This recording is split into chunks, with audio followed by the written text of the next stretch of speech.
안녕하세요. 오늘은 7월이 오기 전에 이런 다육이들은 그대로 두지 말고 환경에 맞게 안전하게 화분 위치도 바꾸고 환경 변화를 가지자 라는 이야기로 오늘의 이야기를 시작해 볼까 합니다. 다육이라는 식물 같은 경우는 생명력이 아주 강한 그런 식물이기 때문에 일반 관엽 같은 경우는 여름에 물을 굶겨서 죽이는 경우가 많지만, 이 다육이 같은 경우는 1년을 그대로 둬도 죽지 않는 그런 강인한 생명력을 가지고 있습니다. 그렇지만 기온이 높아지는 30도가 넘어가는 일수가 많아지면 얘네들도 힘이 들겠죠. 매해 느끼는 거지만 우리나라에서 이 다육이를 키우는 게 그렇게 쉽지만은 않습니다. 기온이 높아지면 얘네들도 뿌리에 문제가 생겨 가지고 떠나보내게 되는 그런 다육이도 있고, 또 건강하게 성장하는 다육이들도 있습니다.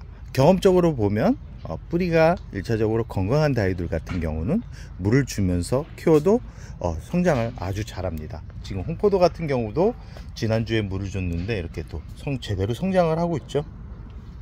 지금 이 친구 같은 경우도 지난주에 물을 줬습니다. 이 피치스 앤 크림 같은 경우도 물을 줬고요.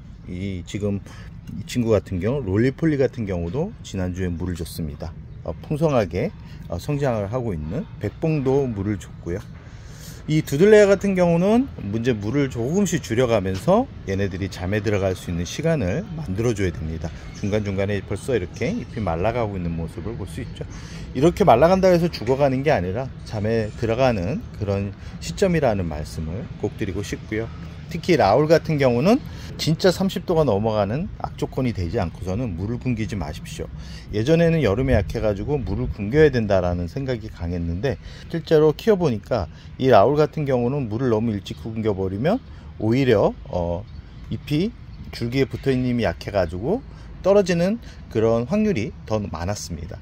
이 방울복랑그 같은 경우도 여름에 약한 그런 성질을 가지고 있는데, 일반 정상적인 방울복랑금 같은 경우는 건강하게 잘 자랍니다. 그러나 이렇게 이 무지성금, 특히 올금이 들어가 있는 이 부분 같은 경우는 살짝만 이렇게 건드려도 떨어지는, 그렇지만 또 기온이 낮아지는 가을이 되면 또 건강하게 자리 잡는 그런 품종들이기 때문에 지금 잎이 떨어지고 잎이 변이가 온다 그래서 너무 스트레스 받지 마시고, 이 화분 배치와 그리고 일조량 해가 들어오는 그런 시간대를 좀 조절해서 이 화분을 관리한다 그러면 어렵지 않게 여름을 날 수 있다라고 생각을 합니다.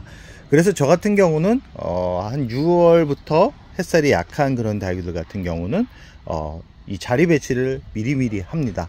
아마 일반 가정에서 키우는 분들 같은 경우는 상태가 좋아지지 않는데도 그대로 화분을 둬가지고 결국은 건강한 다육이를 죽게 내버려 두는 그런 부분들이 많은데요.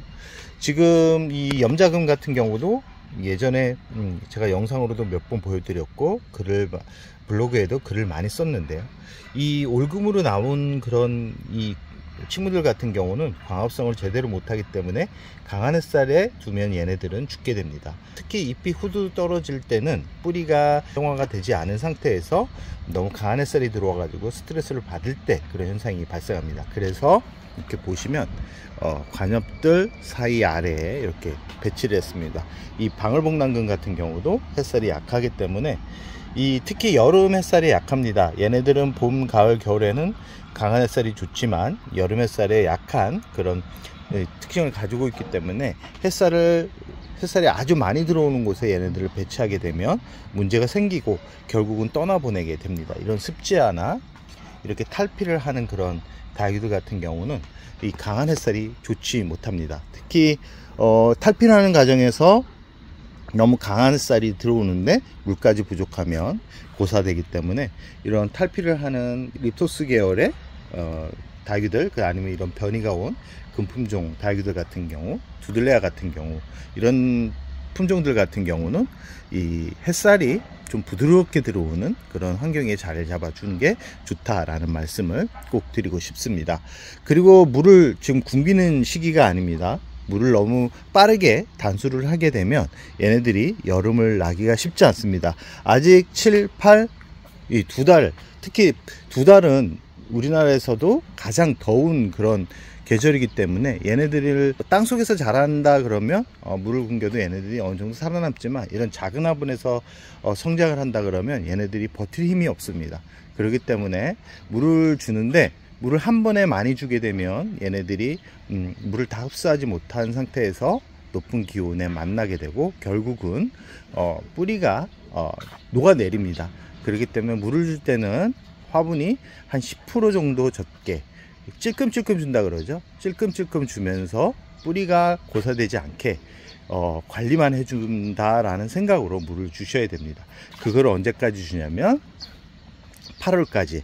7월에 한두 번 찔끔찔끔, 8월에 한두 번 찔끔찔끔. 물 주는 시간대는 아주 더운 시간대가 아니라 약간 바람이 선선하게, 그나마 선선하게 부는 그런 시간대, 오후 시간대나 새벽 시간대 물을 주면서 성장을 시켜야 된다라는 말씀을 드리고 싶습니다. 지난주에 와가지고 이 매창들한테도 물을 줬습니다. 이 물을 줬는데 이렇게 잘 성장하고 있죠. 제가 한때 매창에 빠져가지고 매창을 참 키우는 걸 좋아했는데, 이제는 매창이 성장하면 비슷비슷해진다는 걸 알기 때문에 관심 받기였는데, 또 이렇게 물을 주면서 제대로 성장하는 모습을 보니까 또 나름 매력적인 그런 모습으로 다가오는데요. 이 매창 같은 경우도 아직까지 물을 굶길 때는 아니고요. 물을 주는데 과하게 주기보다는 찔끔찔끔 주는 게 좋다라는 말씀을 드리고 싶습니다. 이 꽃대 같은 경우도 이제 조금씩 나오는데 다 잘라서 깍지벌레가 생기지 않게 관리를 해주는 게 좋고요. 이제 집에서는 가장 큰 문제가 뭐냐면, 차각막을 해도 잎에 화상을 입는 다육이들, 고사되는 다육이들이 많습니다. 그런 다육이들 그대로 두면 결국은 어떻게 될까요? 결국은 죽게 됩니다. 그렇기 때문에 항상 그런 다육이들 같은 경우가 보인다 그러면 그런 화분들을 그대로 두게 되면 결국 문제가 돼 가지고 살릴 수 있는 시기를 놓쳐버리기 때문에, 그런 화분들은 약간 못 나지더라도 화분 위치를 바꿔 가지고 이 해가 덜 드는 곳에 화분을 옮겨 가지고 여름을 관리하는 게 좋다라는 말씀을 드리고 싶습니다. 여름에는 크게 해줄 게 별로 없습니다. 화분을 최대한 강한 햇살에서 멀리 해주는 게 얘네들이 여름을 알 수 있는 방법이다 라는 말씀을 드리고 싶고요. 여름에는 절대 영양제 주지 마십시오.